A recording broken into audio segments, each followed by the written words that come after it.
আমি আজ এই প্রভুজির কাছে জয়দেবের মেলাটি পৌষ সংক্রান্তিতে কেন হয় সেটা আমি জানবো। জয়দেবের মেলা পৌষ সংক্রান্তিতে কেন হয়? জয়দেব তিনি একজন কবি ছিলেন, তিনি গীত গোবিন্দ লিখতেন। তা একদিন হঠাৎ করে ওনার মনে আসে যে একটা শ্লোক, সরগর খণ্ডলং মম শিরমণ্ডলং দেহি পদবল্লভটা উনি লিখতে পারেননি। উনি বলছে ভক্তের চরণ কি করে গোবিন্দের মাথায় দেব। তাই উনি বললে আজ আমার গ্রন্থ আর লেখা হলো না, আমি গঙ্গায় স্নান করতে যাচ্ছি। উনি গঙ্গাতে স্নান করতে গেলেন, আর পদ্মা দেবী মা আমার রন্ধন করে যে না বসে আছে, আর অমনি গোবিন্দ দেখলেন, জয়দেব তুমি তো লিখতে পারছো না, বেশ ঠিক আছে, তোমার আমি অসম্পূর্ণ আছে সেটা আমি সম্পূর্ণ করে দিই বলে আজ গোবিন্দ আমার পদ্মাবতী মায়ের গৃহে ঢুকেছে। পদ্মাবতীকে বলল, পদ্মাবতী আমায় সেবা দাও। পদ্মাবতী গোবিন্দের সেবা করছে। আহা, প্রচুর আনন্দ পদ্মাবতীর মনের, এত আনন্দ, এত উৎসব। সেবা দিয়ে প্রভুকে শয়নে দিলেন। প্রভু শয়নে দিয়ে পদ্মাবতীকে বলল, পদ্মাবতী তুমি প্রসাদ পাও।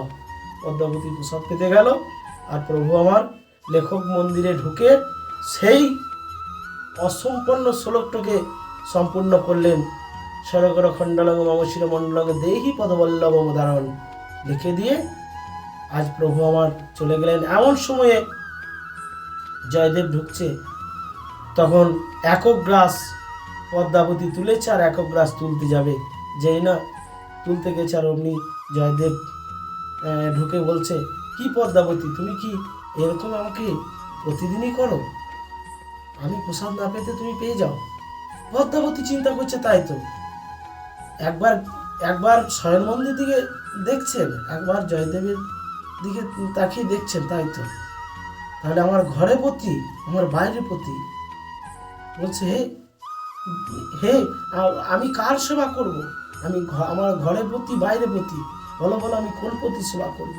এই বলে পদ্মাবতী হতাশ হয়ে গেলেন। তা যখন ঢুকলেন জয়দেব, তখন পদ্মাবতী বলে, প্রভু এই তো তুমি তোমাকে সেবা দিয়ে আমি শয়নে শয় দিলাম। বলছে, কই দেখি তাহলে যাই। তখন দেখছে না, সেই প্রভুর চন্দনের গন্ধ। প্রভু আমার মনে হচ্ছে যেন এখানেই শয়ন আছে। তাই পদ্মাবতী কাছে জয়দেব বলছে, গো পদ্মা, তোমারই ভাগ্য ভালো, তুমি প্রভুর সেবা করতে পারলে, পদ্মা আমার হলো না, দাও দাও ওই প্রসাদ, মহাপ্রসাদ দাও। এই বলে পদ্মাবতী সেই উচ্ছিষ্ট প্রসাদ জয়দেব সেবা করলেন।